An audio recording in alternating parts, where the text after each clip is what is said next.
Welcome, everybody. Another edition of Hollywood on the Rocks. It's happy hour somewhere in the world. Hopefully, where you are right now, it's happy hour. I've got myself a little beverage. So grab yourself whatever you're going to drink. My colleague Alan Ing is going to join me very shortly. We have a lot to talk about. We're just going to have fun hanging out. We have some special surprises that I cannot wait to share with you. So join us now for another edition of Hollywood on the Rocks.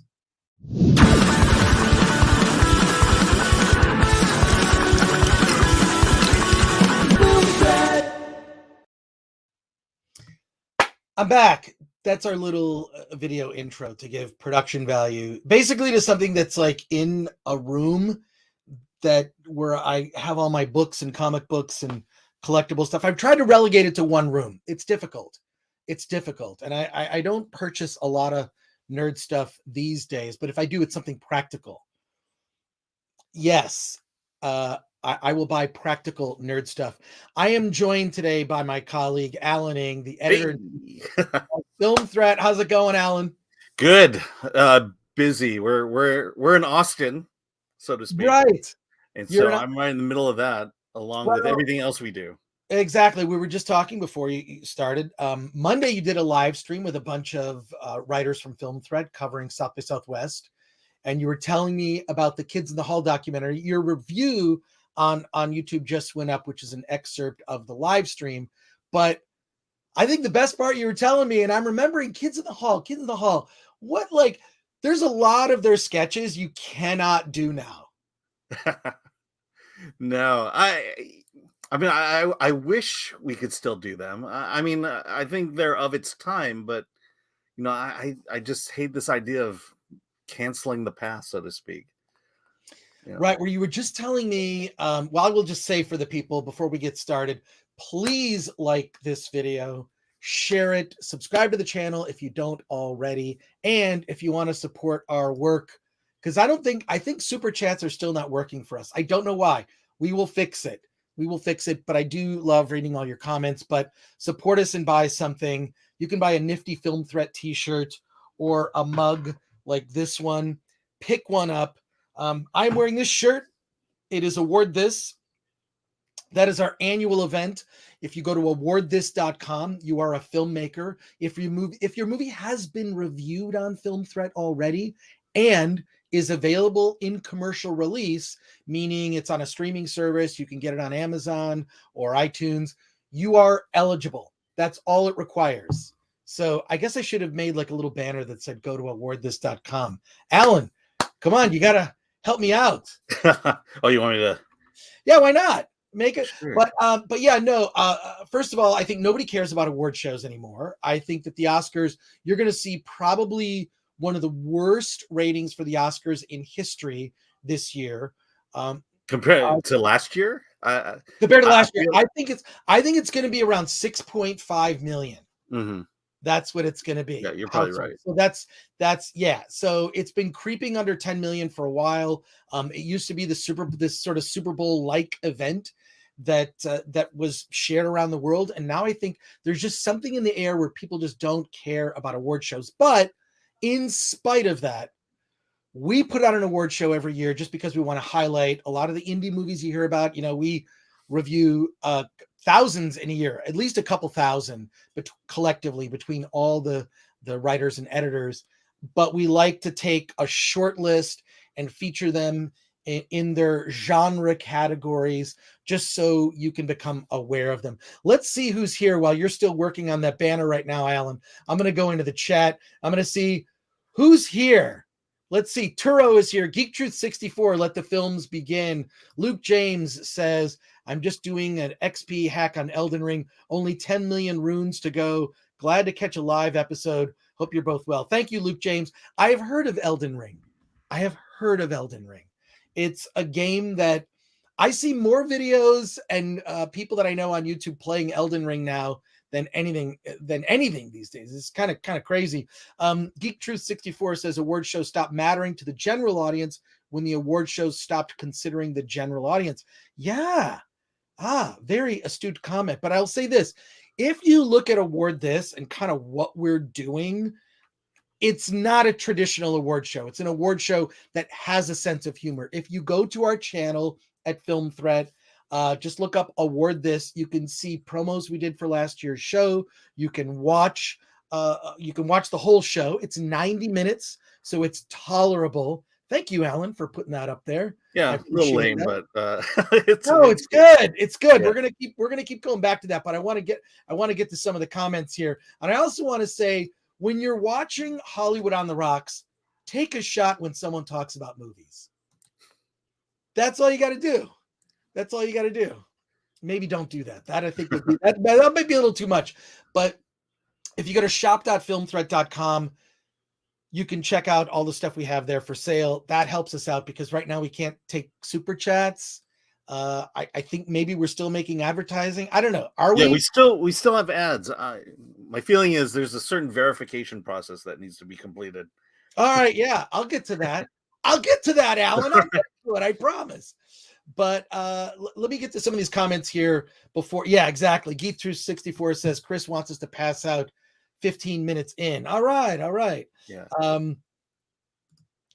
Wait, here we go. I actually used to design awards for those shows. Hundreds of dollars for plastic in the 90s.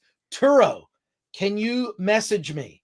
Because we need our award designed. This is the one we've been using for the last couple years. I'll show you that. And it just says Award This. And I usually get a couple of extra just so I can drink out of them. We need someone to design our award. We've got kind of a thing that we're using, this character. It's based on Sisyphus. So I don't know if you can see that. Am I holding it too Here, close? let me get you, make it big. Okay, cool. It's based on, because anyone who's ever made a film or a creative project, it's like rolling that boulder up a hill, which is, of course, the Greek myth of Sisyphus. Rolls the boulder up the hill, it keeps rolling down, it keeps rolling, trying to roll it up the hill. It's a myth, and we thought we would. Our logo is kind of based on that. So there you go. But yes, Turo, please reach out to me directly. You can just go to Film Threat. What is it? I think I even have like a banner for that. You just go to Film Threat at the bottom of the page. It's just that's how you contact us. So Turo, please reach out to me. That'll go to me directly. And that goes for anybody who has any questions on this stream. I try to answer all my emails. And I think what's so funny is people are like surprised when they get an email. It's like, hey, you said you'd email me and you emailed me. It's like, yeah, because, said I would, and I don't know. So we're having a conversation. But let's get into it. We've got some fun stuff to talk about. Oh, and before we move on from the Award This thing, I actually want to show, can I share my screen? I don't know if I can share my whole screen here. Can you share, Alan? I'm having some technical issues. Okay, can you share awardthis.com? Just make that the share thing so we can show people the site. The pin is actually not for sale. The pin is given to, and this is a friend of mine has a company called Pinfinity. It's not for sale. We will make these available for sale at some point. We've only been giving them to nominees. So if you're nominated filmmaker, you get one of these pins. So there you go. We're also going to be getting to Halo in a second. We will be getting to Halo, but check out if you go to awardthis.com. Could you put that banner up again, Alan? Yeah. Thanks. You can submit your film. Friday is the last deadline. So if you are a filmmaker and you don't have to, you probably think it's like, could you put up the banner about Award This? Yeah, which one are you talking about? This is the website. The Award This banner that you made. Oh, you made a banner for Award This? Yes, there we go. There you go. So okay. So keep sharing that page. Okay. You can pop around. So the deal is this: you're thinking to yourself, I don't think my independent film would be appreciated by people. It's not like some virtue signaling thing, or it's not like socially relevant. We have all sorts of categories. We will we will acknowledge sports documentaries if there are enough of them. We'll acknowledge sports documentaries. In fact, Tony Hawk was nominated last year. We have a category for horror films, indie horror, indie sci-fi, indie comedy. I mean, even a movie called Velocipaster was nominated. Oh, can you scroll through the page, Alan, give people a look? Yeah. Nice. Corona Zombies. So if you go to awardthis.com, you can see highlights from previous years. Now, it is not like a normal award show. Oh my God, that's awful. Get off that. But look, it's just a party we're trying to build a community of filmmakers. And the way to support each other is to give ourselves awards, right? Like, I mean, they do it in Hollywood all the time. Why can't smaller indie movies, I'm talking about like really low budget indie movies, why shouldn't they also get nominated?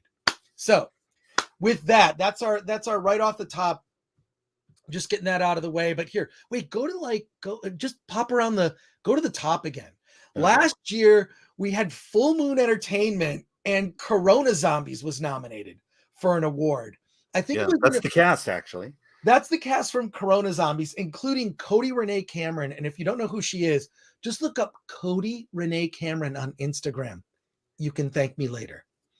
But Cody's awesome. She was the lead in Corona Zombies, and she did a series of movies for Full Moon Entertainment. Full Moon Entertainment, mostly known, some of you might know Full Moon Entertainment for the Puppet Master series of films. With the early ones featured a lot of stop motion animation. In any case, Corona Zombies is hilarious. We have a category at our award show called WTF.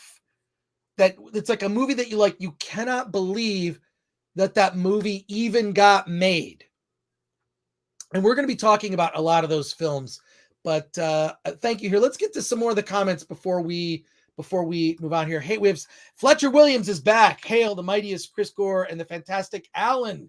Excelsior. Thank you. Here we go. Viper Chief 117 says, I'm actually uploading Halo Infinite gameplay walkthroughs as we speak. Love that. That's great. We're gonna get to Halo. We're gonna get to Halo because I've seen the first 2 episodes. I have some thoughts. Rob M. I work in VFX on a lot of bad movies, a few good ones, one Oscar winner. Was one of the bad movies you worked on, Rob M., was it Sharkula? Was it there's a whole Alan and I were talking about all the bad shark movies like Jurassic Shark, Noah's Shark, Sharkenstein. What was the one I forget? Ouija Shark, where they summon a ghost shark from a Ouija board that murders people. So there you go. I'm going to save the Halo comments for when we talk about Halo because I really want to get into it. But here we go. One of my friends is working security at South by Southwest. We are covering South by Southwest.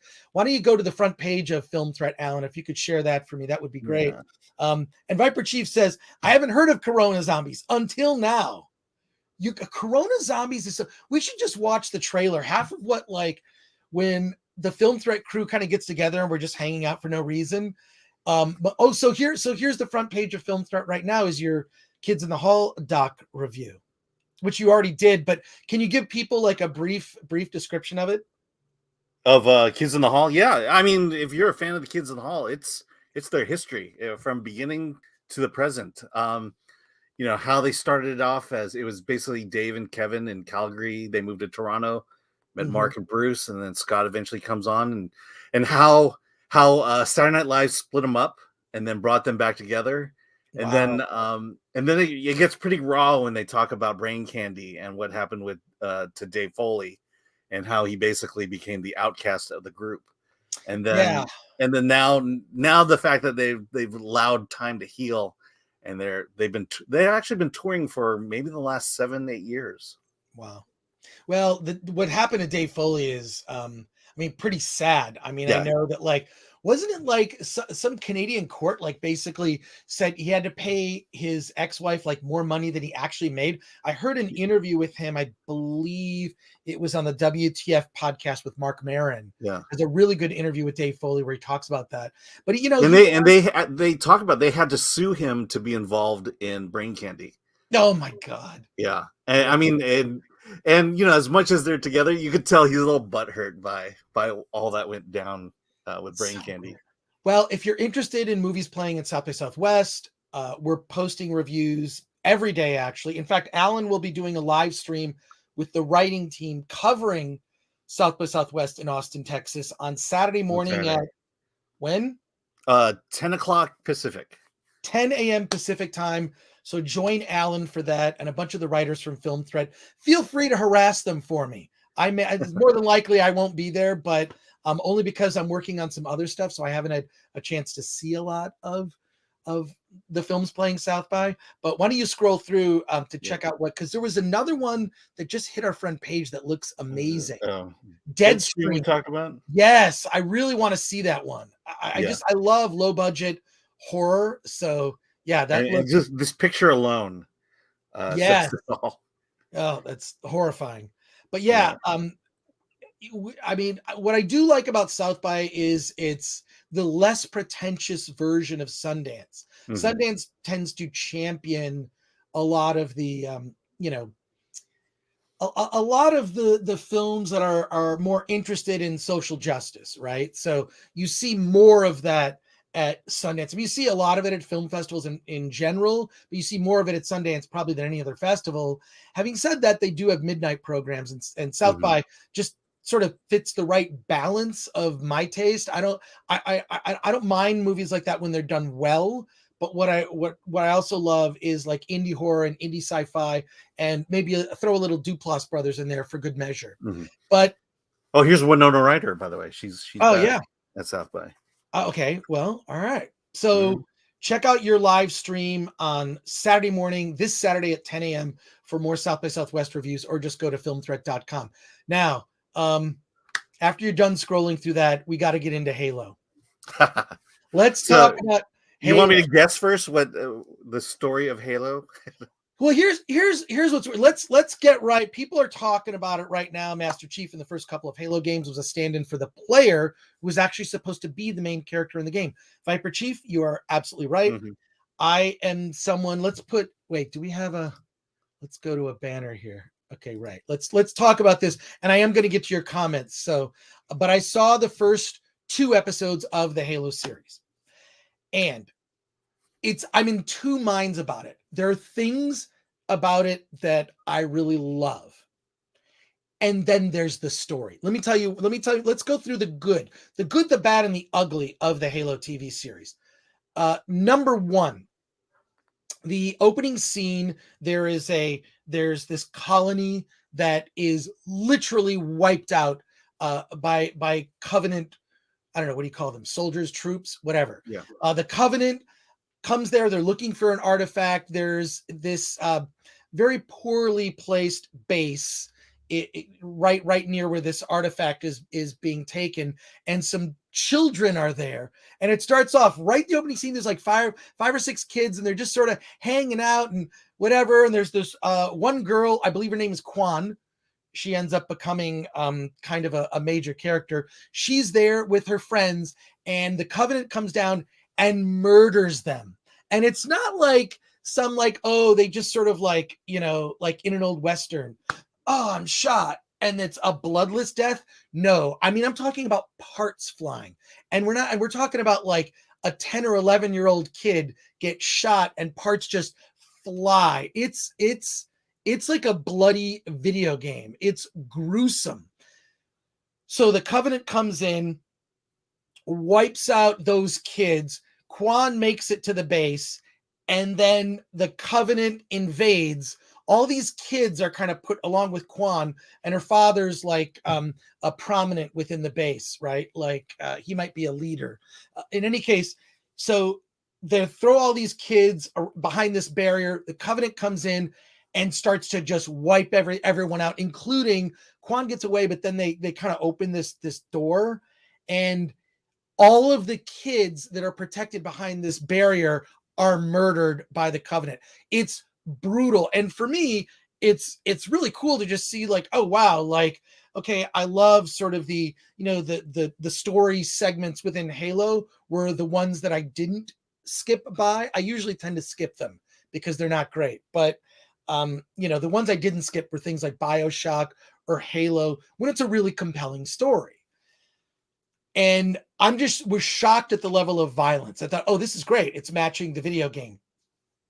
Everyone on this base is wiped out or is getting wiped out when, of course, boom, the Spartans come down, right? And there's Master Chief and like 3-4 other Spartans. They come down and they start to, I think, no, 4 total. And it's like a multiplayer part. And then they start pushing back against the Covenant, and they're not easy to take down either, right? So they drive them away and then find this artifact and take the artifact. Quan is the only one, this young Asian girl is the only one who survives, and she goes with the Spartans. I don't want to ruin too much about it, but it's very R-rated. Yeah, it would be like Geek Truth 64 says, sounds like the R-rated opening of Ewok Battle for Endor. 100%. Everybody is killed except for one surviving girl, right? So I don't want to get into too much of the details of the story, but it's not, there are elements that are connected to stories in the Halo series. But this is 2 things. One, it includes those elements. You see the Covenant, you see the Covenant leaders, you see that group, that kind of council, right? And then you see, I'm going to get to that. Shinatsky asks, is it true the females are the real leads? I will say this, they're not the real leads, but they are among the major leads. Yeah, I think he's bringing up a bigger question. And I think it is where I think the advertising and some of the initial images, they're giving the implication, much like Lord of the Rings, that this is kind of a virtue signaling type story, where the women take the lead and where it's very woke. But from your description, at least so far, it sounds like it is an extension of the video game in a way. I've only described like the first 15 minutes because I don't want to get into too much of too many of the spoilers. And real quick to Turo, not only have I seen Bambi versus Godzilla, I've seen it in a theater. Yes, I have too. I saw it in the theater back when I was a kid for the Animation Celebration, which is actually on YouTube. You can Google that. It's the Animation Celebration. I saw that as a kid when I was way too young. It features full frontal nudity and some really incredible animation by Will Vinton. But if you get me talking about this stuff, I will go off on tangents. So my apologies to everyone. Stay with Halo. Let's stay with Halo here. But so they take off with this woman Quan, right? And there are other leads other than Master Chief. And in the first episode, this you see who Master Chief is. He takes off his mask, his helmet, and he just is sort of a regular looking dude.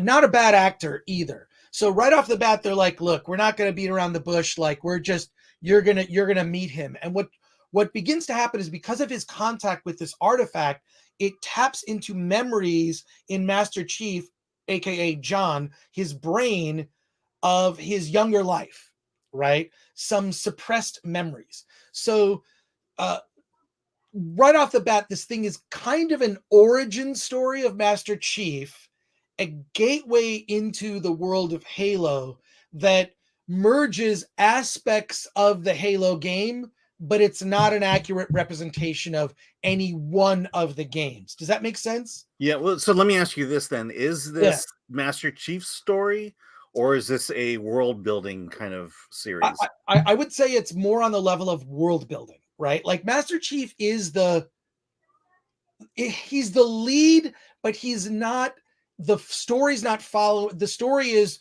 Quan, the sole survivor of this massacre at this base is it's sort of like you're getting into the story through her, right? Mm-hmm. And then she becomes important for other reasons. Now, is she a Padawan to Master Chief? No, not at all. She's not a Padawan. And the thing is this, what I will say this is it's pretty balanced. The one thing I didn't like, there's a woman later that is that I don't want to ruin too much. I just want to say this. There's a woman who's delivering lines that should have some gravitas.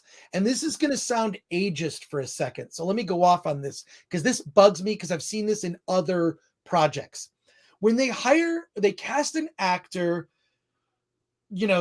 that I believe is just too young to deliver certain lines. Mhm. Because I'll say this, the reason we're all having these geek conversations right now is because of a movie called Star Wars, but not just because of a movie called Star Wars. 25 minutes.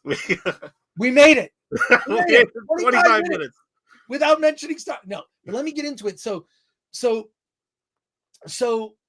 Alec Guinness gives a speech about what the Force is to Luke, right? After their encounter with the Sand People, the Tusken Raiders, and all he does is tell you what the Force is. He tells it to you with such gravitas that what Alec Guinness is saying, this man in his 60s is saying, seems so serious that you don't need a special effect. He's selling you exactly on what the Force is. This happens again later in the original Star Wars. Right. Obi-Wan Kenobi, he after Alderaan blows up, he just kind of like has to sit down and rest, and he talks about as if a million voices suddenly cried out and were silenced, right? Like that one, he's using your imagination as the audience to express that information, but he does it with such gravitas, such weight, that it means something, You take it seriously. You definitely take it seriously when he says it. Right. And I think that my problem with Halo and some of this is they've cast some really young actors in roles that should be older actors. I'm speaking specifically about like military leaders, right? I don't buy a 22-year-old girl as a military leader. Or I wouldn't, not a 22-year-old boy, man or a boy. It doesn't matter, so I think that like some of it was like, this line would be awesome if it was delivered by Max von Sydow, right? Who's the actor who played Ming the Merciless in Flash Gordon, among many other things. Please feel free to look up Max von Sydow. He was also in The Force Awakens, delivered a great line that doesn't even pay off, that pays off, that is totally meaningless and worthless. So right off the bat, you're sort of in the world building, but I'll explain it this way. The 1989 Batman movie is not from the point of view of Batman. The 1989 Batman movie is from the point of view of a reporter trying to track down Batman. And that is what this is like, right? So the point of view is, you remember the character played by Robert Wool? Yes. Remember? Okay, so he's the reporter. He's trying to find out the Batman. Does he have fangs, right? And he's friends with Vicky Vale, and he's trying to find out who Batman is. That's the point of view of the movie. So the point of view of this movie is not from the point of view of Master Chief, even though he's a very major character. Does that make sense? Yeah. And I would argue and go on, this is a super uber movie nerd cinema reference here. Citizen Kane is from the point of view of a reporter trying to figure out who Citizen Kane is and never figures it out, right? And you go into this other narrative that gives you pieces of Charles Foster Kane's life, but it's a reporter trying to figure out what the meaning of his last words, his dying words were, which is Rosebud, right? The audience figures it out, but the reporter never figures it out, right? All right. So it sounds like Halo is, the description you're giving me is very different than what I think we've all been kind of led to believe it would be. Kind of it felt like it was going the Lord of the Rings route, but it looks like it's going down a more truer route. Well, as for Lord of the Rings, I'll say this. I don't think we know enough about it. Yeah. Yet. But we know what people are saying about it. And I felt like they were saying the same thing about Halo. Well, there are people talking about Lord of the Rings now that are far more qualified to talk about it. I don't consider myself qualified to talk about Lord of the Rings. I'm a fan of the Lord of the Rings movies. I did not like the Hobbit movies. I saw the trailer for the Amazon Rings of Yeah. Power and was thoroughly unimpressed. And whatever, I'll watch. I'm more excited about The Boys than anything else. And Sean McClure says Chris is a traitor. Wait, how am I a traitor? In what respect? I think we have to read the Oh, I previous. gotta read that. I gotta catch up on the chat I here. know we're I'm so behind on sorry. chat. I'm so sorry. I'm so sorry. But what I'm saying is that the point of view, this young girl Quan has kind of entered the world of Halo and Master Chief, and it's kind of like she's experiencing all this as someone who doesn't know what's going on. But then it kind of shifts into more about Master Chief, and it's kind of the origin of Master Chief, right? So they basically have said, look, these video games have great story material, and we're going to tell you a story in the world of Halo, but it's not based on any particular edition of the game. And I'll say this, like, I loved Halo. Reach kind of like it lost me, and then there was that one strategy game, right? Oh But yeah, I know what you're talking about. I Yeah. bought the soundtracks to Halo. That music, I mean, you could sit there to anybody, you go up to a game and you just say, you know what I mean? Like, you go up to anyone, that music really made it. It was, and someone pointed out earlier that the first few Halo games were like, you are Master Chief, right? Like, you're in his helmet. You are, it's a, first person point of view, right? But I would always play through and just to sort of get like, okay, I want to learn the maps and the weapons. And as soon as I was done with that, I was like, boom, it was all about multiplayer. Halo, for me, my experience of playing Halo was all about multiplayer. So many great maps, so many great like drinking games. You'd be on the headset. I made friends with, people from all over playing that game. There'd be certain times of the day and I'd be playing Australians. I mean, it was like, Halo, the multiplayer experience, probably one of the best in the history of gaming in terms of a multiplayer experience where other types of games have tried to replicate that. Yeah, I mean, I was an Xbox guy from the very beginning, and Halo was same. certainly a part of that. And there was a point where at work, the IT department bought a bunch of Xboxes, and at lunchtime it was 16 man Halo Wars. No, I can't tell you how many times I'd like go to some company to be like, hey, yeah, do you want to play? Like, they've got like a conference room where they had it all like hooked up. So that stuff was so fun. So most of my memories of Halo is playing through the game once, listening to the soundtrack relentlessly, and then doing multiplayer. Oh yeah, and absolutely. and hanging out with friends. So, but in any case, here we go. Let's get to some of the comments and questions. So my opinion of it is, my opinion of having seen the first few episodes is, and they really are just kicking off the story in some interesting ways. I have to say, I was actually really impressed with the special effects. They just sort of cut to the chase on you see Master Chief, you see the origins of Cortana. That's in the second episode. So so I don't want to get into too much. So I think the important question is, are you going to episode 3? I think I will. I might even like wait until it's all comes out and then just subscribe to Paramount Plus and binge it. But I don't know. I mean, God, do I need another streaming service? I'm so tired of them. But the point is it's compelling enough to get to the next episode and see where it goes. I'll say this. My impression of the first 2 episodes is I'm interested in finding out what happens next. But you're not blown away, it sounds like. No, I didn't think I would feel that way, but I also just hope that they resolve all this. Like I say, like the entry level, like people don't complain about Batman 89, but I always point out it's like it's not his point of view. The hero's journey is actually Jack Napier. Jack Napier is the person, if you track his character follows the hero's journey, right? In addition, Star Wars Episode 1, The Phantom Menace, is not about Anakin, it's about Jar Jar.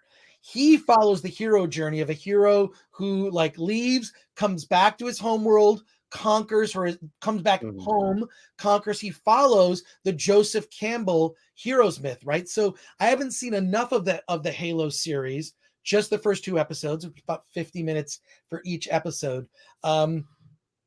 but I'll get into it. I'm going to answer. We gotta get into comments. Yeah. Let's get into comments and questions here. And my apologies. In Halo, the Covenant have energy swords, which is essentially a lightsaber. Yes, they do. And it's freaking gruesome. There are gruesome deaths with energy swords. In the game, it happens pretty quick or whatever. Yeah. But they go for it. They really use the energy swords. So wait a sec. Turo says Chris has a great memory. Nah, not really. I would not say that. I would say there's certain parts I have a good memory of, and then there you go. I'm gonna let's start from the top. And my apologies. About this. Yeah, you have a long way. We have a long way back to go. Okay, cool. So let's go right back to here. They're going to Boba Fett Master Chief in the Halo series by having him take off his helmet every single time. Yeah, I was surprised to hear you say that. Yeah, I'm really surprised, but I feel like they wanted to get it out of the way. And this is an origin story kind of Master Chief, kind of where he got to where he is and how he becomes the hero that he will be. But he's grappling with his past. So does John give off the Master Chief vibes, or is he John? No, absolutely. I mean, he's like, you see him, he's in the mask. It's not until later that he takes his mask off. But they get into the Spartan program and kind of like how they're tools of the state, which I found really interesting. But I mean, in the video games, he's a broken man in a way. Thank you, Viper Chief 117, who also has a comment. Goes, I'm saying Master Chief in the first couple of Halo games was a stand-in for the player who was actually supposed to be the main character. Yes, that's right. Yeah. You read that one before. Here we go. Sound of one man laughing. Not sure if many studios want a visionary director now. Well, I would say that. I would say that for sure. Let's get back to Halo comments. And again, we'll have our super chats hopefully fixed by this week. And I'll say this, Halo 3 is still my favorite. Luke James, I agree with you. Yeah, they kind of like that was the penultimate. So I waited when I got my Xbox 360. This is 2005. I spent the night in line sleeping on a sleeping bag. I had gone to the wrong places. Yeah, well, I was in Pasadena at the Best Buy. I spent the night in line, and I remember a friend of mine was like, hey, like came over like, you're in line. Hey, good for you. You're going to get the Xbox 360. Cause I remember I was so excited because they handed out numbers for the people in line. I was number 42, number 42, which I always, you know what that means. Hitchhiker's Galaxy. 42. Yeah. 42. So I kept it. I was so great. I got it. And I was so sore the next day. I vowed I will never do that again. And I have not spent the night overnight for tickets. Yeah, I live in Orange County. It was so much easier. I just walked up and bought it. Rob M, let's guess. The female lead will be better than Master Chief. Let me just say this. She is not. She is a kid, a teenager who, is the sole survivor of this massacre. And she is a side character. It's like saying Star Wars is about C-3PO and R2-D2. They're important and they're part of the story, but it's Luke Skywalker's story, right? Yes. So she's not Daniel to Mr. Miyagi, basically. She's not. I mean, like, there are a lot of other characters. You meet the woman who will, in effect, become Cortana. Although when I saw the trailer, I wasn't super jazzed about how Cortana looks. But it could be an evolving thing. It's one of those things where you have like evolutions of a costume and they introduce her. I don't know how much I should get into spoilers. Yeah. Does she at least sound like Cortana? She's fine. But she's not Cortana at the beginning. She's not the AI. She's a person. She's going to become Cortana. She begins as a scientist who creates Cortana based on herself. It's partially AI hybrid. You'll see. Let's keep going with the comments here. They didn't even get Steve Downs to do the voiceover work for the character, since they could have easily done it as a voice modulator. Yeah. I mean, yeah, they could have like, I just don't know that like when you look at like areas of fandom, I think that there are ones where canon is super important. And for me, like I say, I played most of the Halo games all the way through story mode. Then I just went right to multiplayer, and that's all I really cared about was, um, just kicking my friends' asses. So there you go. I will say this: it says graphics and fight scenes I bet are good. That impressed me the most about it was because there was that, what was that one? What is it? I'm trying to remember, is it ODST or something? There was like a Halo commercial that aired once where I'm like, oh my God, this is like a short film. This is what the Halo movie should be. And then they never, they didn't go that route, but it looks really good. The effects are good. I was just surprised how over the top the violence was. I mean, lots of children die in the first episode, and not just like they die off screen or whatever. It's like, no, they're like, it's shocking, brutally blown up and splattered. Pieces of a human go flying in the air. So there you go. In the Halo games, the resistance fighters are called insurrectionists.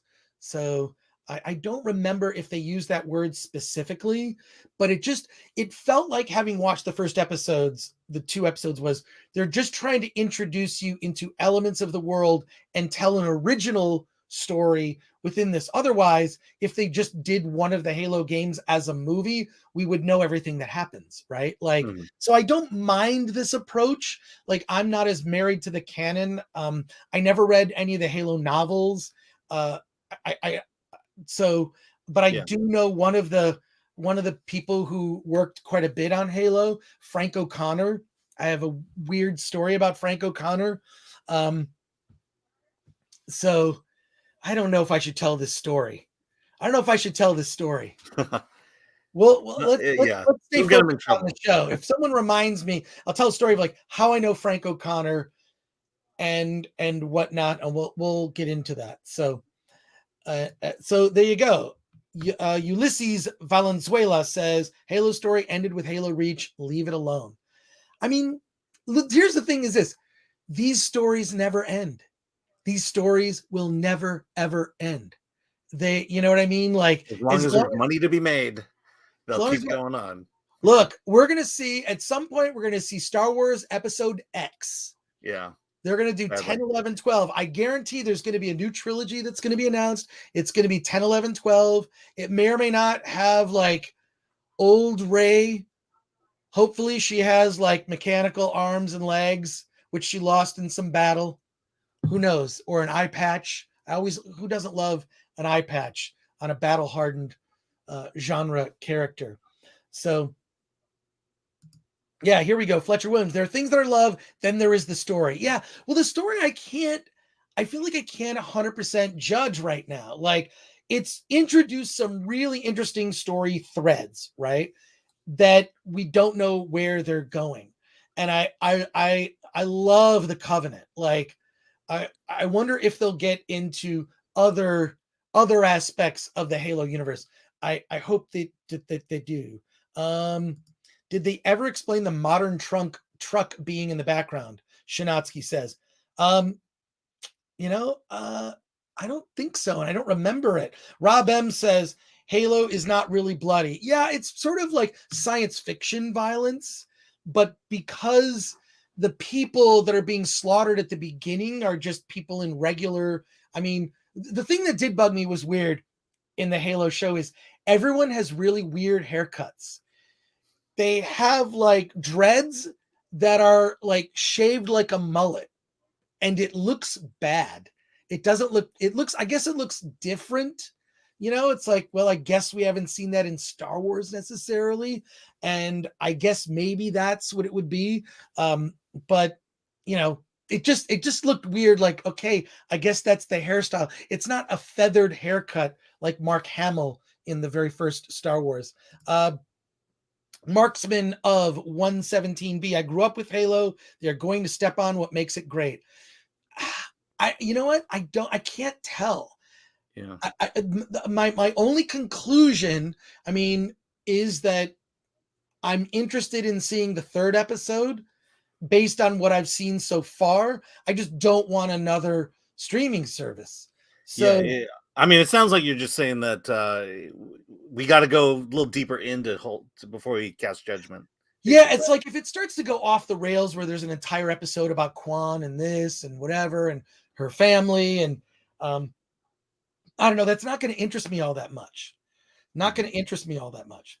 So I don't know. It's got to stay focused on Master Chief and his story, and that it really is like his I guess the best way to describe it is his origins. Even though he's fully who he is, there are these flashbacks precipitated by this artifact that is energized when Master Chief touches it.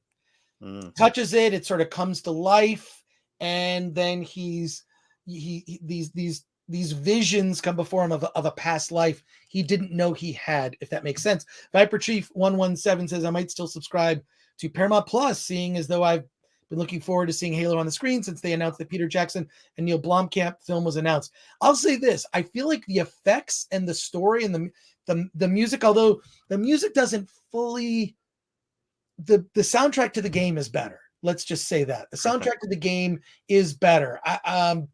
It just is. So there you go. But it's like it's so iconic. Yeah, I really am impressed by the theatrical quality effects is what I'm saying. It must have, I mean, maybe it was development that they did on the movie and then they took those elements and used it, you know? I mean, here we go.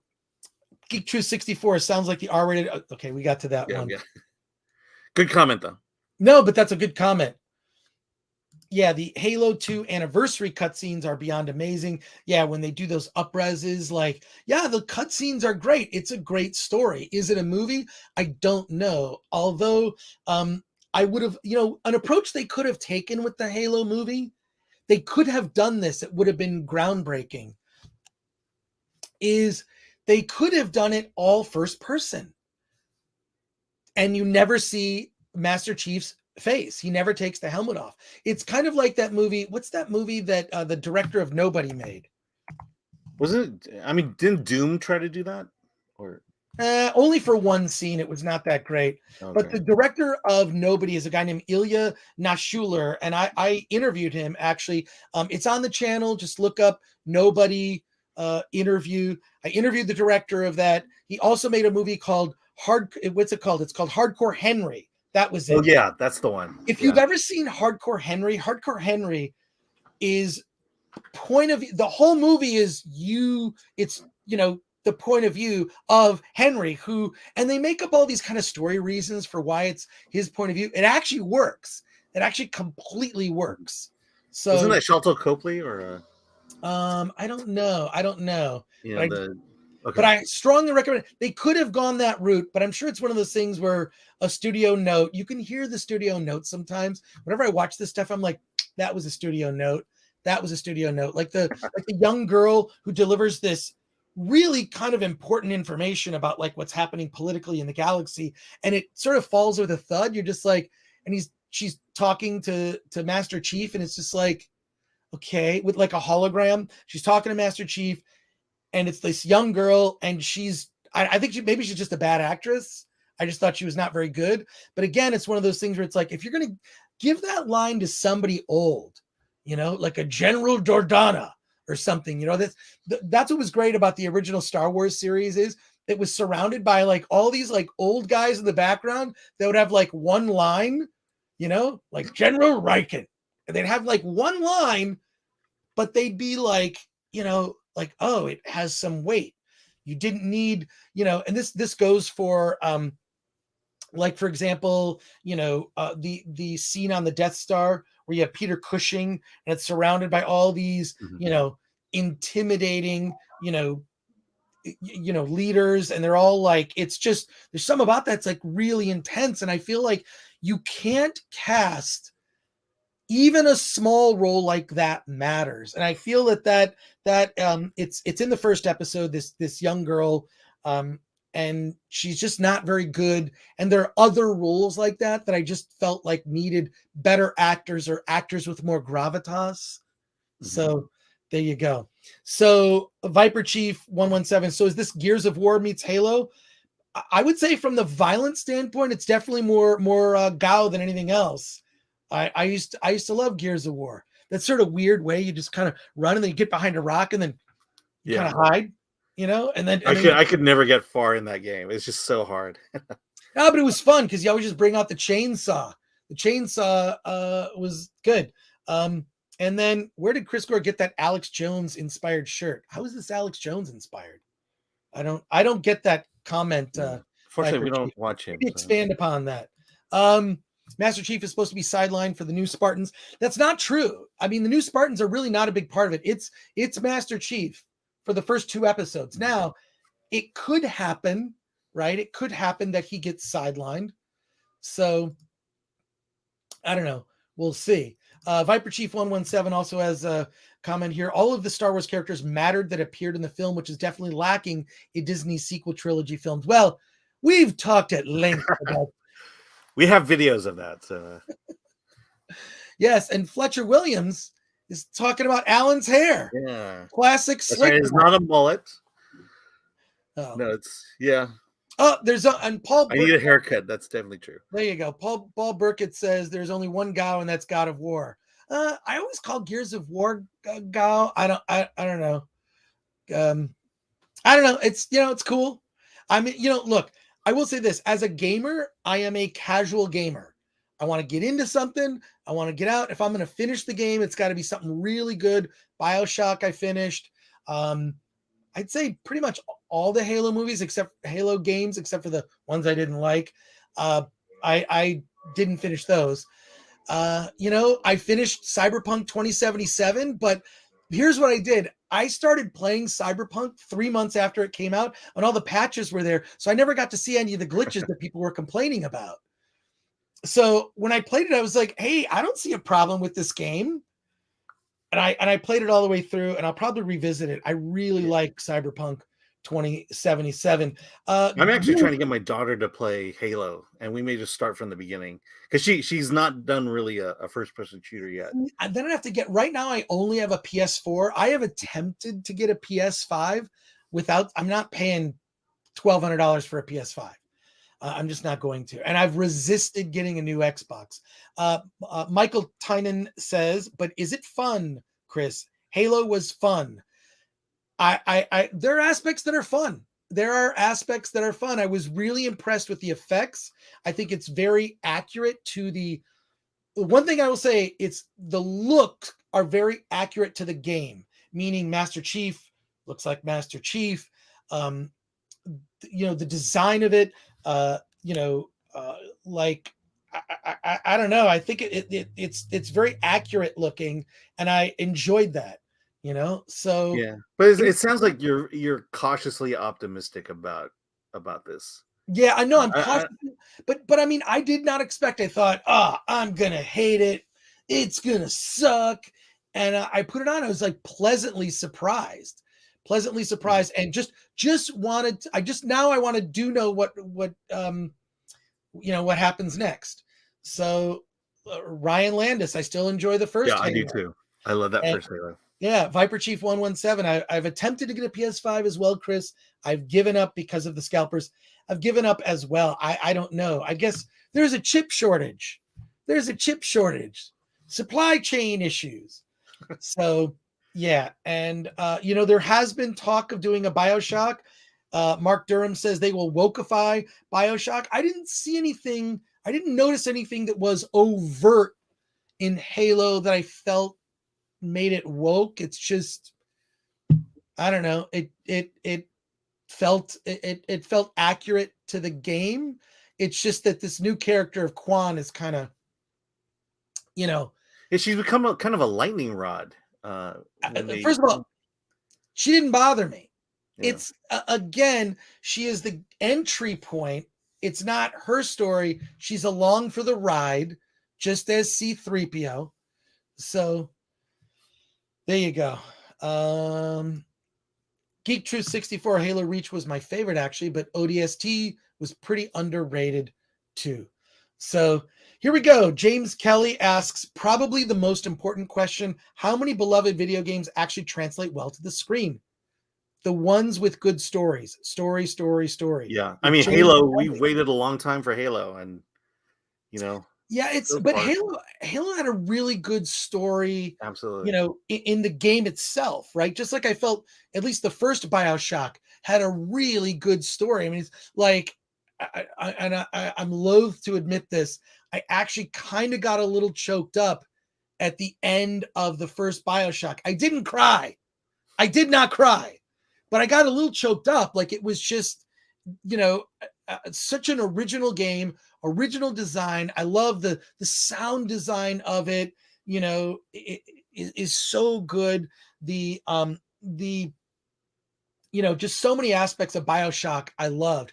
It's so like not a traditional type of game of that type, sort of action game, adventure game aspects, puzzle game aspects, but also like, oh, this would make a really good movie. Paul Burkett says play Witcher 3 for an amazing story and immersive open world. It's on my list. It's one of those things with like video games for me, it's like a time management issue. Like if I am going to play a game, it's because I'm locked down and can't do anything else. Yeah. You know what I mean? Yeah, no, So, I mean, I'm down to 2 games right now that I play constantly, and I can't get myself into another one now. well, look, video game adaptations. We've got, let's see. James Alquist says, I feel like Halo buzz has wore off after the first 3 games. Fans wanted a show, then not nearly 2 decades later. Am I crazy to think that? No, I think you're, but it's also a thing that's like, because it's embedded, because so many people played it when they were younger, like having that like in their head, it's like one of those things. Oh, they finally now have made a show. I'm saying this. If I have to, would I recommend it? I'd recommend at least starting it. There wasn't anything that put me off so much that I wanted to not watch it. And I was interested enough to want to know what happens next based on the story elements that they put in place. But if you care a lot about accuracy to the video games, this isn't that. The TV show is not that. It's an amalgam of Mhm. all of the different games kind of elements of them, or at least say the first 3, right? Yeah. I Say mean, that. it's hard to translate. It's hard to make a story feel like the video game, because the video game is, it's apples to oranges at that point. It's still the game. Right. And So I don't even know how much is Paramount Plus right now. Let's find out. isn't it like less than $10 showing? I don't know. I'm just trying to think I of used like, I used to subscribe until the Star Trek stuff started to suck. well, the Star Trek stuff, I was 4 episodes in with Discovery. I think they dropped the first 2 episodes. Anyways, I unsubscribed before it. Yeah, I couldn't get myself to resubscribe for Picard. Yeah. I don't know. It just but all I hear, it's plans start at $4.99 a month. That means you get commercials, Yeah, right? You can. I don't know. I just, you know, yeah, I know. It's just another one. yeah, $10 for no commercials, says the Blockbuster guy. Thank you for that. So there you go. 10 month, $5 with ads, says Galaxy Red. Thanks.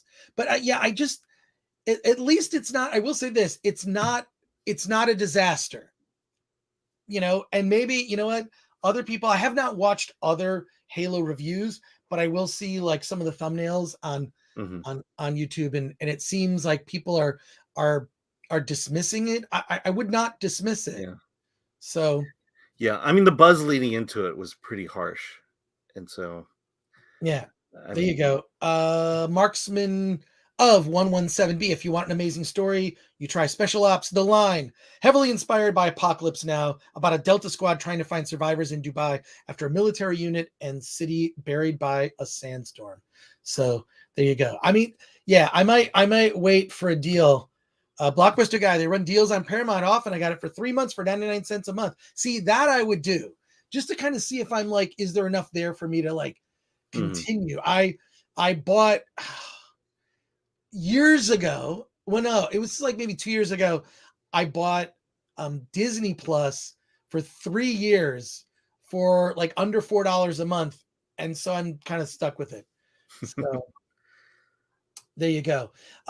Yeah, and if anyone has any more specific questions, I will respond to them. If not, we're going to move on and we're going to have some fun because Alan and I are going to I think we're going to watch some trailers for some indie movies, give you a preview of what we're going to be talking about on Friday. So, just so everyone knows, we do a late night stream in the middle of the week, like on a Wednesday, like today, around happy hour time, and then we do a morning stream on Fridays at 9 a.m. Pacific time, specifically where we talk about movies that have opened that weekend, and then additionally we interview filmmakers. So if you're interested in having access to filmmakers these are independent filmmakers who made movies that some of them are in theaters, they're out on video on demand. What I'm trying to do is build a community of people so that you can learn from people who have done it, who have gotten to a specific place, and you can have access to them and ask them questions about, well, how did they raise $1 million? No, and I'm serious. That is a legitimate question for you on Friday to ask.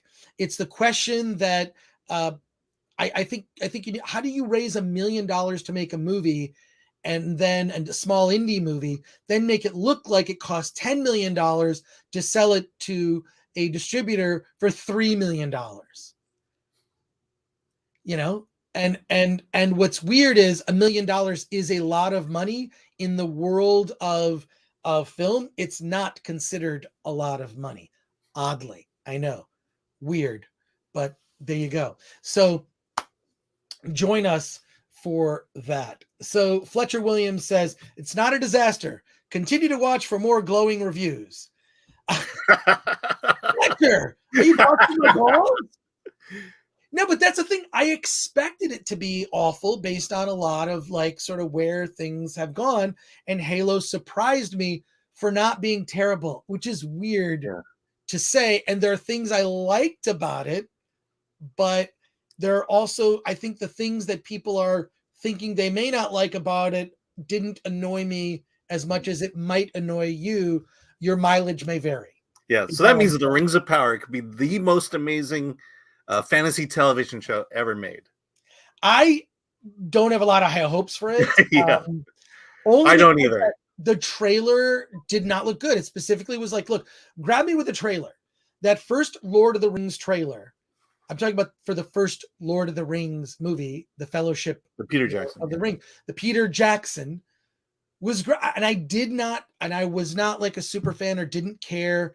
And so there you go.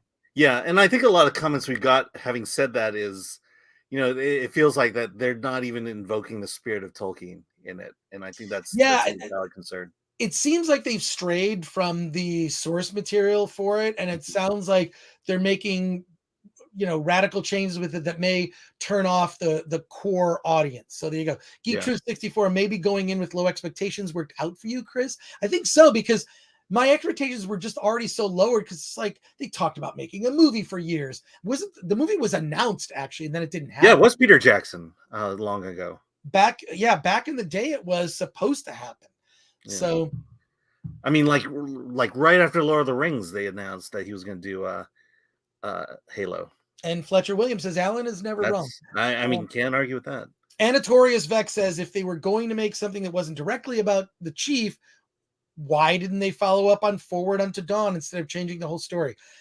I can't answer that question. I don't know. Like I say, they took an amalgam of story elements from, I would say, the first 3 Halo games. The Bungie Halos, basically. Yeah. And then just kind of added them together, and if sort of basically this is, this is the gateway to the Halo universe. Master Chief is, the biggest part of that universe. So there you go. You can't not have Master Chief. Yeah. Let's give a little preview of what we're going to talk about on Friday, switching gears. And if people have any other like questions about Halo, I'm happy to answer them as we continue this. This is Hollywood on the Rocks. You should literally have a drink, be hanging out with Alan and I, asking questions, and just, I don't know, just chilling with the two of us. But I want to talk about a movie that we're interviewing the director of this film on. We're going to interview the director of this film on Friday, and we're going to talk about this movie. So I'm going to switch gears here, and thank you everyone for your comments. Let me see this. Galaxy Red, I came in here late, but did Chris confirm that Master Chief is getting amnesia? Okay, I'll confirm. It's not that he got amnesia; he didn't know he had amnesia. Does that make sense? Like, he discovered a past life he had that he didn't know he had, so he didn't know that he had amnesia. So he's getting it. So I guess, I mean, maybe so he got amnesia. He got amnesia. Yeah. All right. Yeah, I try to overthink it. No, he got amnesia. That's everyone watching. Like, look, I take this seriously. You ask me a question, I'm going to respond to it. You tell me to go F myself, I'm going to ask you why. Did I offend? What did I say? Or later today. Yeah. Master Chief and Old Man Voice, get off my Dawn. Great comment, Paul Burkett. Halo question here from the Blockbuster guy. How did the Covenant sound? I just want to know if they sound like the game. They do. I mean, that's the thing that actually did impress me, was I feel like there was huge respect towards the design and the sound elements and the look, of Master Chief, right? And even like maybe getting into maybe more details with the tech, maybe more than we wanted. You see the evolution of what will become Cortana. You see all of those things.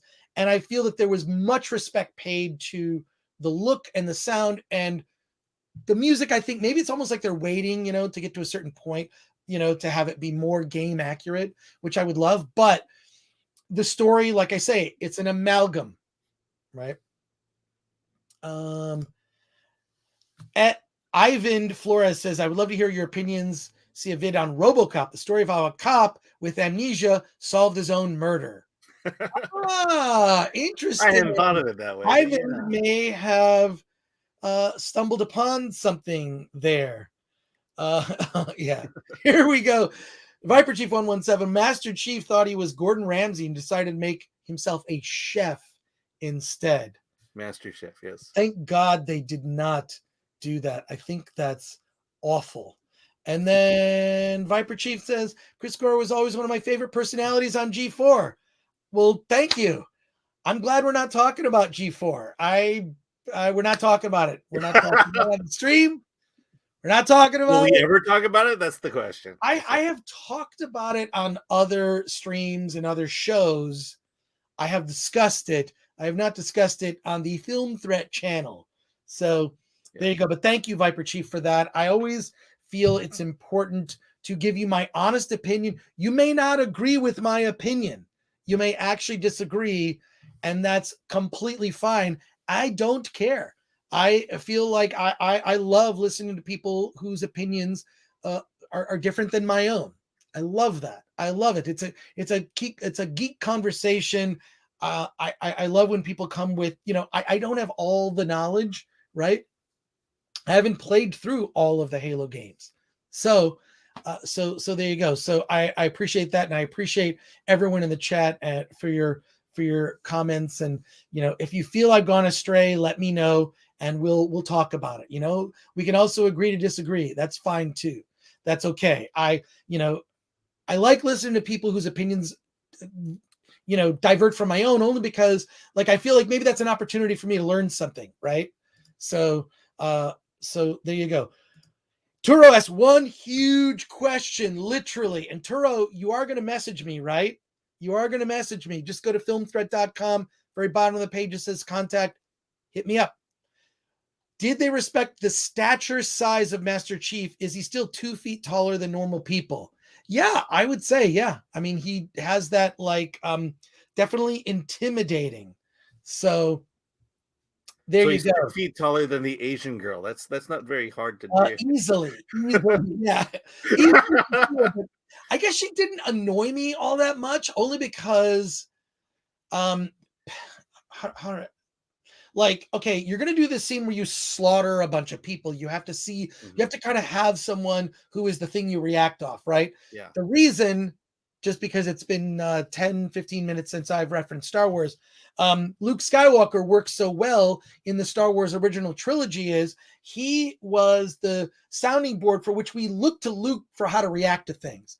Mhm. He was this great optimist who believed in something bigger than himself and, was kind of thrust into an adventure, and the weirdness that was around him, whether it was like, you know, space pirates or, droids or, the Empire. We always look to Luke for how to react to something. Master Chief wears a mask. I think what they did is they introduced this character to kind of, this is the person you kind of look to and at least get the facial expression, Yeah. of like, you know, just, horrible events happening around her. Yeah. Um, And it's also the fact that we were Master Chief in the game. And so in a way he's one of us. Yeah, so I would say, yeah, I'd say he's probably about 7 feet tall. Yeah, I mean, it makes sense. I mean, maybe a little taller once he has the full, Yeah. Spartan armor on. So, and Blockbuster guy, I love the character of Luke. Yes, I keep saying they should just make a Luke Skywalker TV show.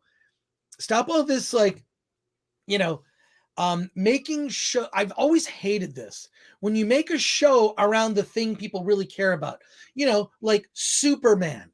Let's do a show where he's in high school for 10 seasons and never have him as Superman. It'd be great if they did a Superman television series. You did a flashback to when he lived in Smallville and went to school, something that flashback sort of was relevant to something in his current life right now. That would be interesting. But no, they, so I don't like this thing where they make shows around something, like Boba Fett was cool because he was mysterious. And as soon as he wasn't mysterious anymore, he was no longer cool. He's a character that had 4 minutes of screen time in the original trilogy. If you actually, I think it's 4 minutes, something around that, and was cool for that very reason. And it allowed you in your imagination to kind of come up with new stories in your head. I mean, Star Wars, the original trilogy spurred people's imaginations. That's why it's a franchise that has lasted so long, regardless of what you think about the success. For me, I just don't care about Star Wars. I watched only a couple episodes of Boba Fett, but there was nothing that kept me watching. And it didn't even it wasn't the Boba Fett show. It was, Mhm. but Grogu, did you miss Grogu? He's back. Did you miss Luke? He's back.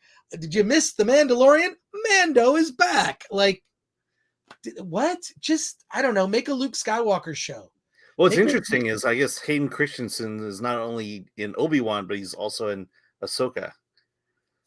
So yeah, I mean, again, we don't know what'll happen, but Just make a Darth Vader show. Just make a Darth Vader show of all the political machinations of what's happening within the Empire. Him maybe learning some things about Sidious that he didn't know, having regret about the decisions that he made that, transpired in Revenge of the Sith.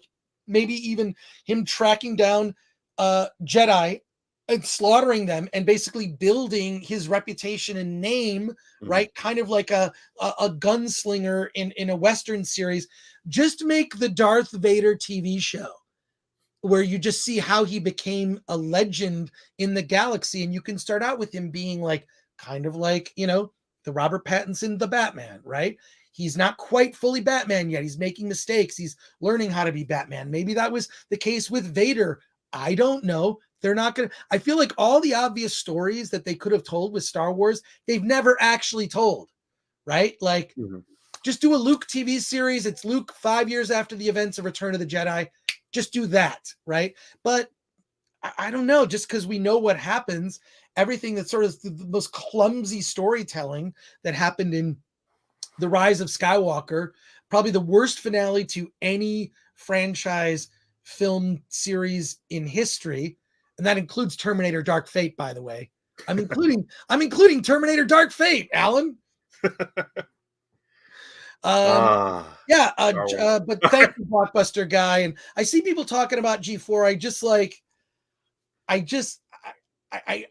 Here's what I'm doing right now is I'm actually making a documentary about G4, and I feel like everything I want to say about G4 is going to be in this documentary, including on the commentary track. I'm doing a commentary track, and that's going to be out.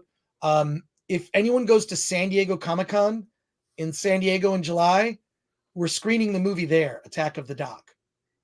So we'll see you there. And they're more than likely going to be a screening before that, but it may be a Kickstarter backers only with some additional tickets. I'll let you know here on a live stream about that. Viper Chief 117, they could easily do a Luke Skywalker TV series with their current de-aging methods. I would love that. I would love that. Or you cast a new actor. Or, well, they kind of have. I mean, I know. Sebastian Stan, which is great. Ryan Landis, Emo Vader. Yeah, that would be awesome. Why can't we get Vader or a Batman TV show? I just feel like all this stuff, it's like they need to save the big marquee franchise character for a movie. You don't need to do that. Mm-hmm. There hasn't been a Batman television series since, well, do you include the cartoon? The animated series? The animated series was amazing. The Batman animated series in the 90s was amazing. But I grew up when I was a kid watching in reruns the Batman 66 Adam West television series, which was fantastic. And Ryan Landis has a great comment. Wait, The Rise of Skywalker had storytelling? I missed that part. Yes, barely. Well, there was a point A and they got to point B. I mean, that's storytelling. Yeah. So many great comments. I really appreciate it. Technically Gotham was a Batman show in the end. Galaxy Red says, I don't know. He adds, I think it was heading there, but yeah, I don't know. I felt so burned by it. I watched at the beginning and it's just like, we're just going to tell all the stories of the parts that I don't care about. I don't care about that. Yeah. All origins of villains and yeah. So there you go. Disney needs to bring both Darth Maul and Mace Windu back into the franchise. I would love that, Viper Chief 117. I don't know. There was talk of like Darth Maul being in the Kenobi series. The rumor is, that it was cut out over some weird social media stuff. But they brought him back in the Clone Wars, right? You know what? I don't know. Here's the thing that I'm terrible at. I can tell you about some nerdy, knowledge related to movies and independent films and weird stuff like that. When it comes to gossip, I don't keep up with gossip. Yeah. Because I don't care. I don't care. I don't. Well, what I'm saying is they did bring him back in Clone Wars and thus his appearance in Solo. Yeah. Not only do I not care about the political opinions of most celebrities, I don't care about their personal lives. It's irrelevant. Now, I care as it relates to, something on screen for a character or an actor that I really care about. That's important. But ultimately, I don't pay attention to gossip. So I'm pretty bad about that kind of stuff. So, anyways, the chat is on fire, so I thank you for that. And we're gonna switch gears as we kind of wrap up here with a little tease of what we're doing on Friday. You're gonna love this, Alan, because you know what I'm gonna do. Yeah, I know it. Yeah. Wait, here we go. Oh. This is a question for both of us. Alan, go for it. Are you too aware of Warhammer, the fantasies? Kind of. I am peripherally aware of Warhammer. I know I interviewed the creators, but I'm not that much into it. I'm aware of Warhammer.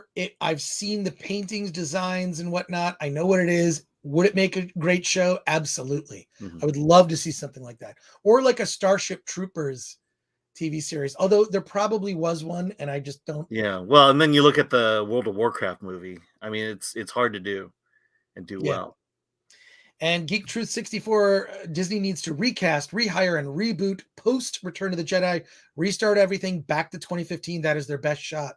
I think Honestly, it's the too most late. interesting thing about Star Wars was in between Return of the Jedi and Force Awakens. I think it's too late. It's too late. Carrie Yeah. Fisher has passed away. I mean, tragically, they'll I mean, never be able to when they didn't reunite Han, Luke, and Leia in the first movie, The Force Awakens.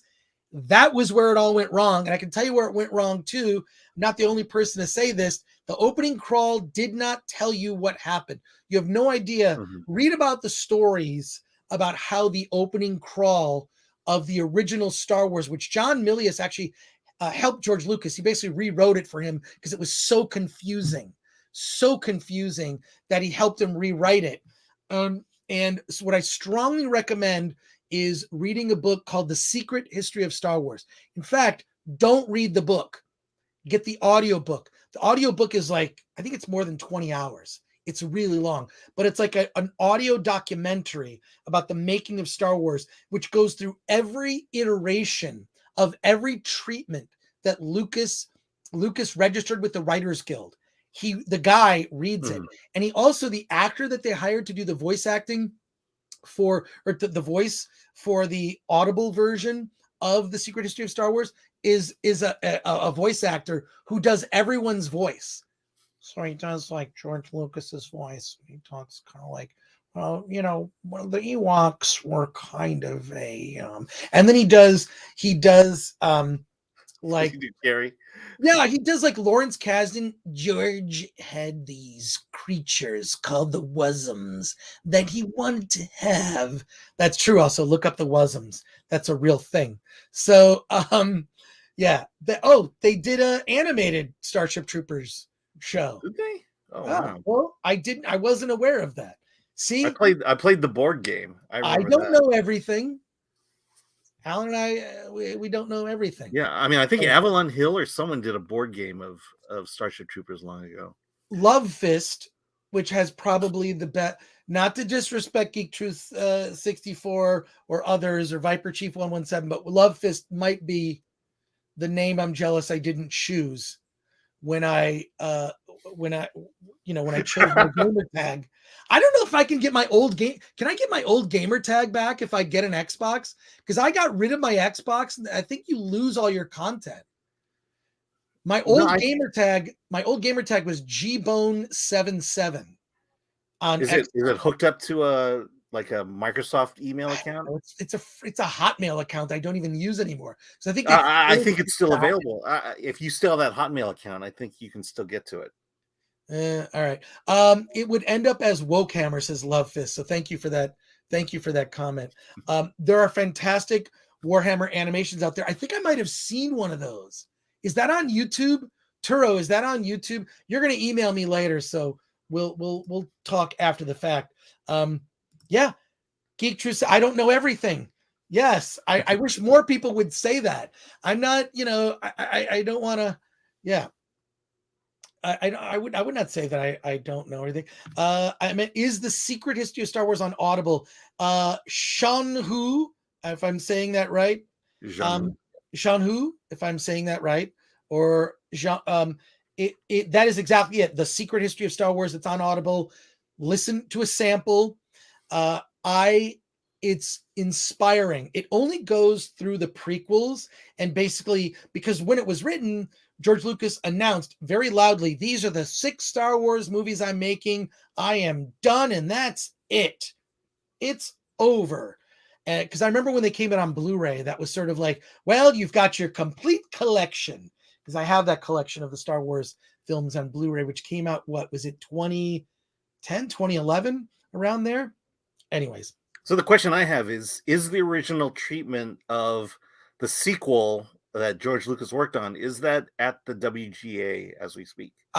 Well, first of all, Lucas famously hates the guilds because he was fined by the Directors Guild when Irving Kershner wasn't properly credited, because right after the title of the movie, the director's name must come. That was their rule at the time. Yeah. They've since softened down that rule. They fined George Lucas $250,000, and he says, "F it." He said, "F it. I'm never going to hire a DGA director again."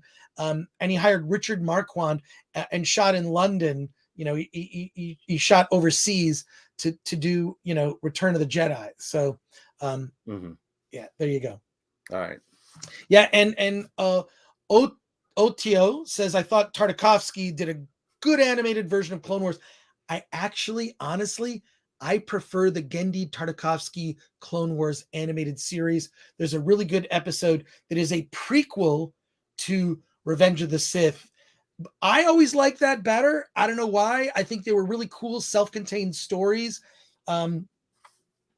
I loved Genndy Tartakovsky's style. When it went to kind of the 3D CG animated Clone Wars, I didn't like it. I know I sound like old man yells at God when I say that, but it's just a personal choice. The Genndy Tartakovsky stuff I thought was so good.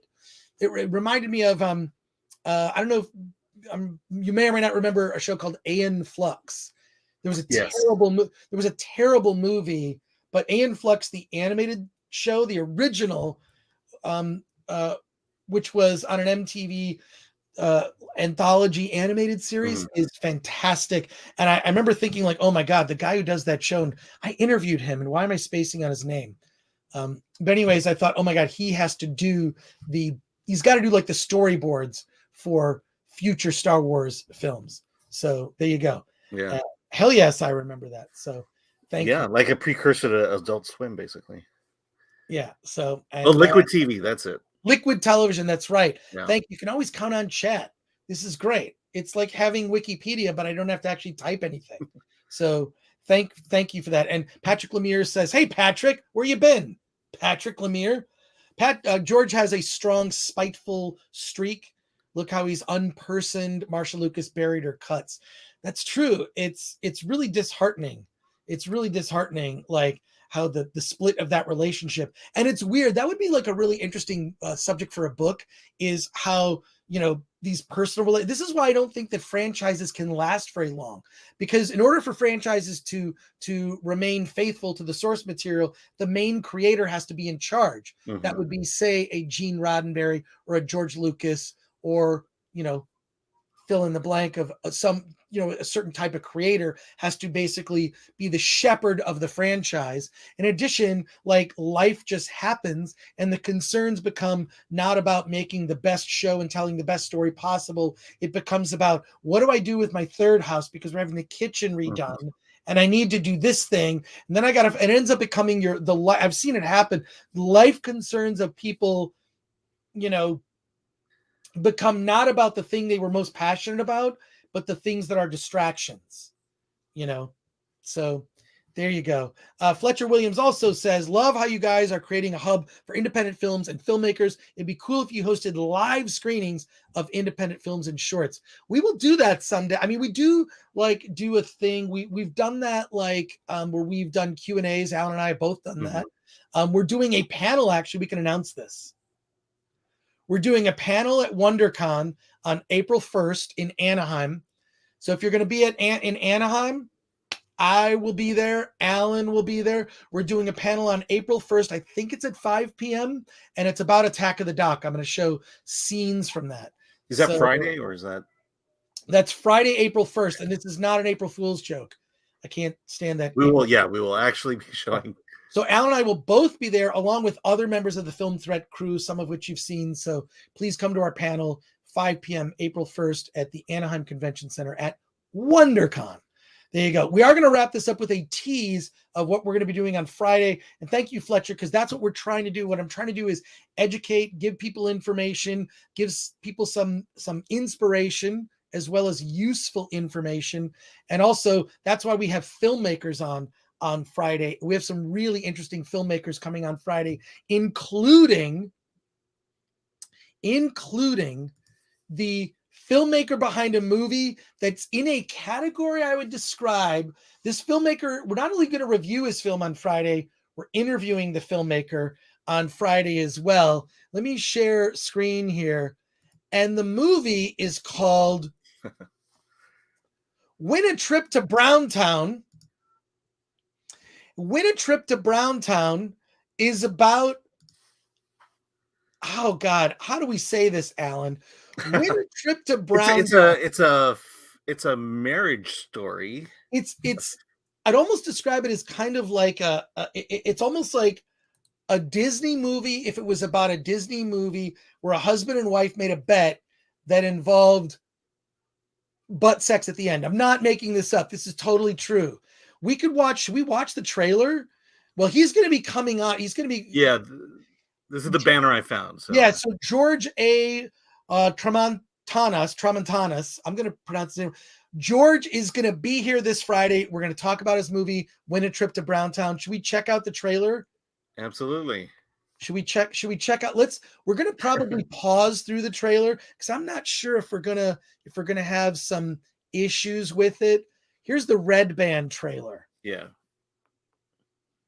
Or wait, here we go. The teaser. Let's just do the teaser trailer. Okay. We're going to do the teaser trailer right now. I'm going to put this full screen. Here we go. I got to turn the audio up. How many pounds do you Wait. Let me go back there. Yeah. I think we got to mute ourselves. Think positive. Maybe you should even start exercising. How many pounds to get to 185? About 50. Huh. No way you could do that. What? Yeah, I could if I wanted. If you lost that much weight, I'd let you. Yeah, and that's nothing compared to what happened next. Frank here has convinced his wife to let him take the vein train to A-Town. This is every guy's fantasy. Look, that and two girls.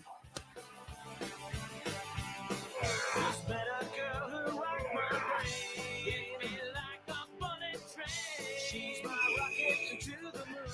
Hope she moves in closer soon. One small step would be just fine. Just need for all mankind. She's the girl who Come on and take me for a ride. In a rock my lonely world and make me feel alive. My heart was a wall of stone. I can't build it. He was a sexual deviant. Don't tease me, bro. It's like Coke.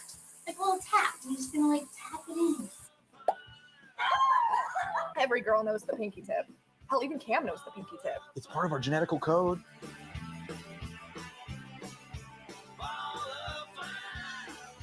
So it's sort of like Dances with Wolves meets My Little Pony.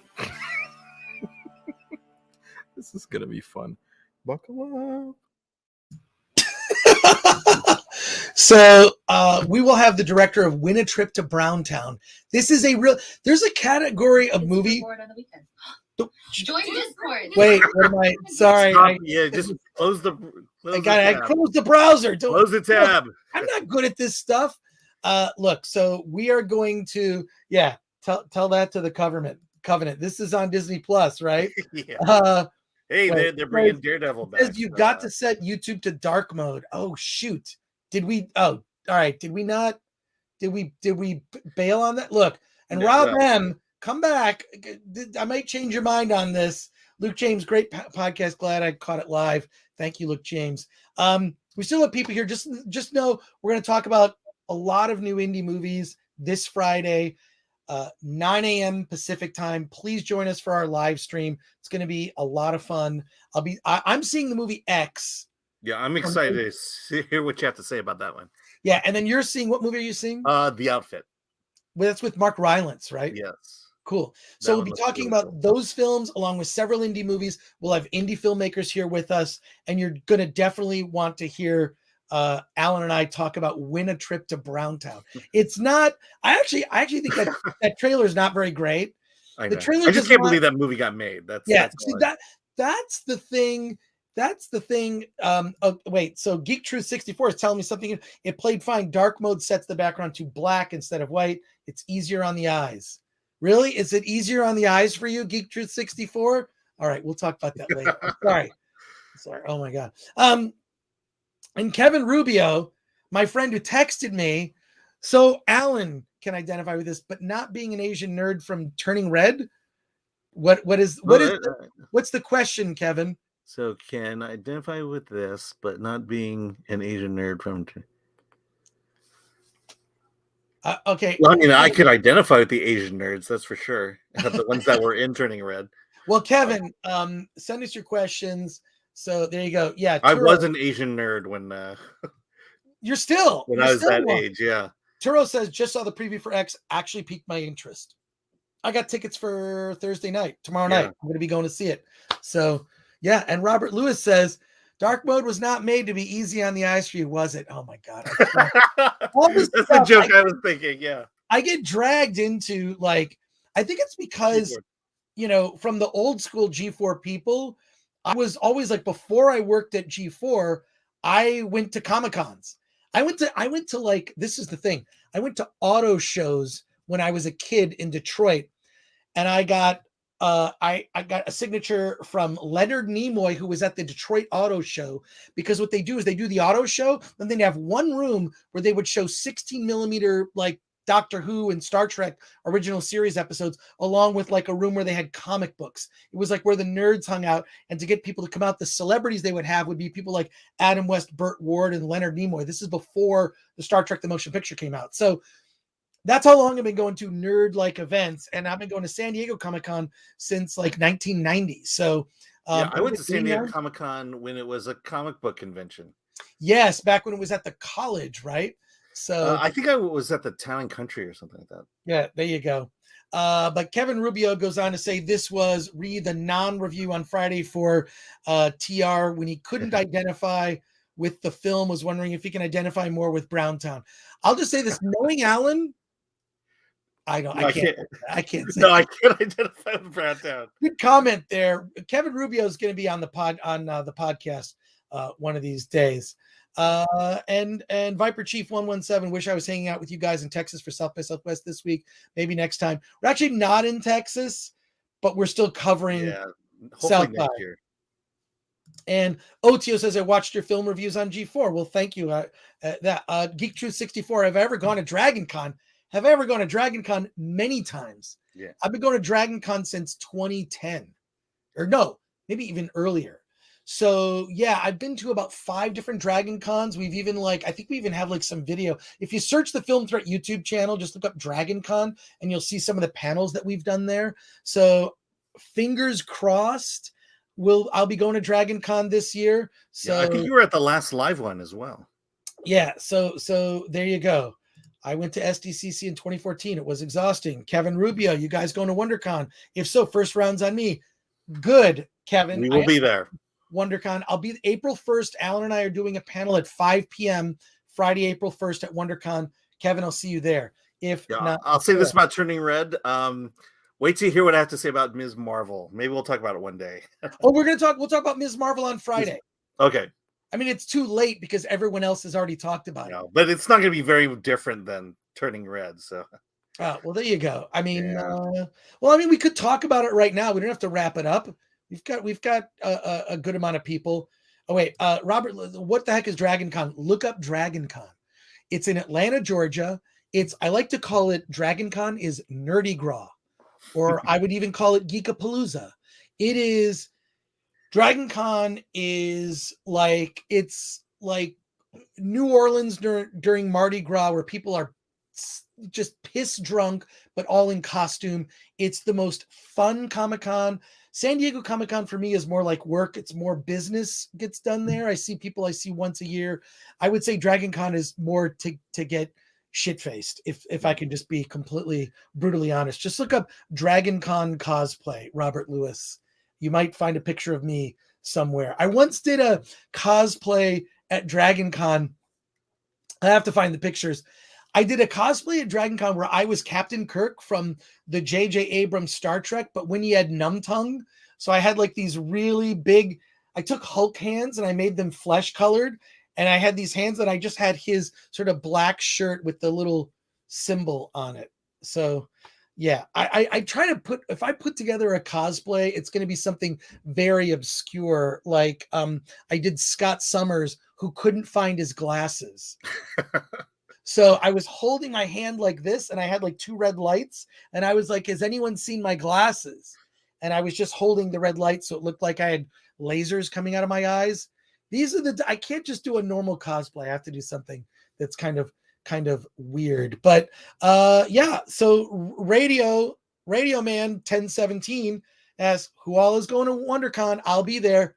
We will be there. We will do a Film Threat meetup. The Film Threat meetup is going to be on Friday night after our panel. Meet us at just follow the Film Threat Twitter account. We're Film Threat on everything. Film Threat on Instagram, on Twitter, all that stuff. We'll do a meetup, and we'll do it at one of the hotel bars. Yeah, and better yet, go to the panel. And better yet, go to the panel, and I'll probably be the person that I'll be the person with the flask, because have you paid for those hotel lobby cocktails? It's like $14. Kind the of Hilton and crazy. The Hilton and the Marriott are not cheap. I can't believe Geek Truth 64. I've run into you. Dragon Con is crazy. I cosplayed a Red Lantern Kylo Ren who was mad that he wasn't in a better movie. Well, there you go. But Alan, do you want to talk about Ms. Marvel? We talked briefly about it. I mean, I think I want to just respond to this idea of, or the comment of, it's not meant for me. I feel like, if it's not meant for you, it's not meant for you. And that's okay. You can make movies, you can make TV shows for younger kids, and that's fine. It's just and this is the double-edged sword. If I say it's not meant for me and I don't review it, you'll get heat for it. But then if you do watch it and you do review it and you give it a bad review, then you get complaints that, well, you're just some old guy who hates movies. It's not even meant for you. So why did you give it a bad review? Well, I mean, look, Ms. Marvel, just to me, it just looks like it looks like a Disney Channel show. Yeah. Right. Like, and Turning Red was the same thing. Turning Red is a Pixar Disney Channel movie. Right. And Ms. Marvel is a Disney Channel Marvel show. And that's fine. It's just, yeah, in a way, they're taking the husk or the shell of a superhero story and just putting it on what would be a traditional Disney Channel show. Yeah. Everyone's regarding it specifically. Yeah, I mean, I am bothered that it is not her comic book powers. Right. I mean, I'm an avid player of the Marvel's Avengers video game, and one of my favorite characters is Ms. Marvel, Kamala, and yeah, I'm just. I don't know. It's like, you want to admit that, Alan. Powers, why do it?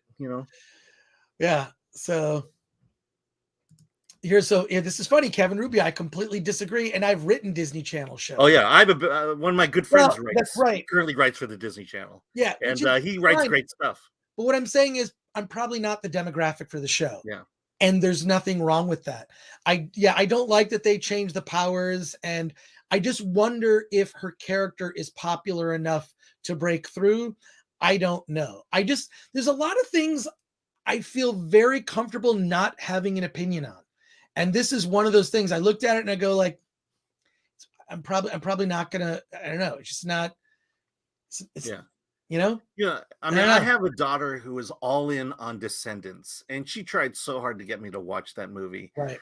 So there is a market for content for young teens, and and time will tell if this one succeeds or not. And they're banking on it at this moment.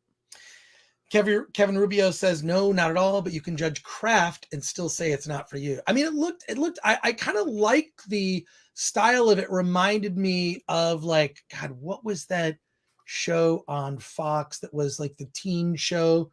Parker Lewis Can't Lose. Was that it? It sort of had that vibe to it of just like, it's irreverent and it's sort of like partially like in your head, very ADD. I thought that like, but that's not, is that going to work for a superhero show? No idea. Yeah. So, and I can judge it. I mean, the reason I reviewed Turning Red on YouTube is because I didn't want to write the full review for the magazine, nor for the website, nor did I really want my review to go on Rotten Tomatoes.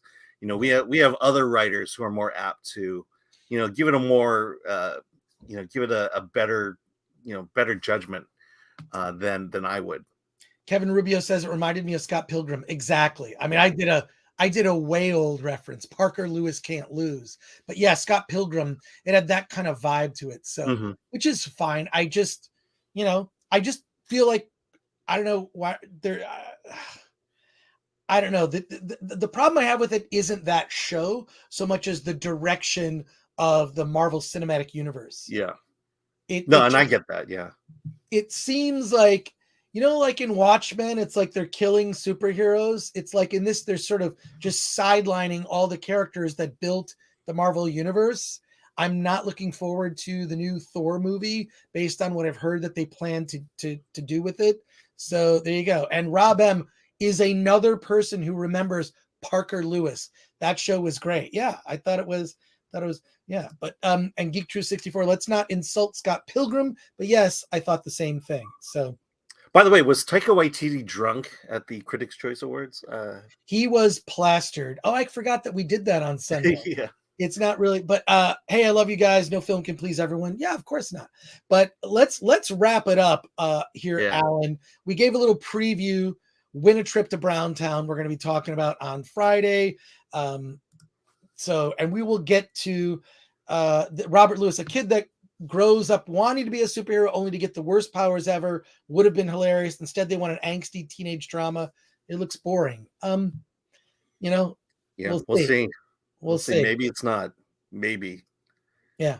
But any case, thank you all for your comments, your questions. We're going to continue our late night live streams or our happy hour live streams on Wednesday nights. For the most part, it might change depending on the week. Might be a Tuesday night, Wednesday night, but we're going to be doing a late night. Hollywood on the Rocks is at night. The Film Threat podcast, our live stream on Fridays is oh my God.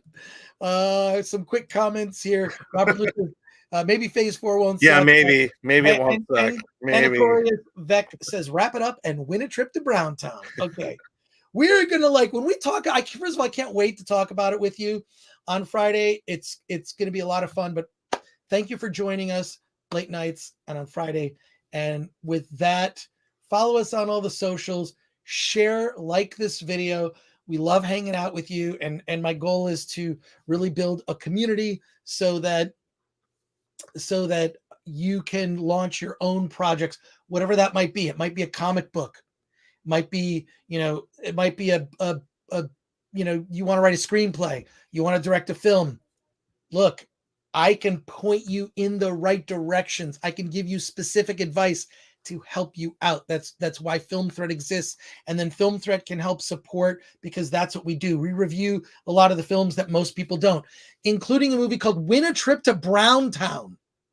What other, we're going to be Win a Trip to Browntown. I'm pumping up this review that we're going to talk about on Friday. But thank you for spending time with us. It's Alan and I will be back on Friday, and take care. We'll talk to you later.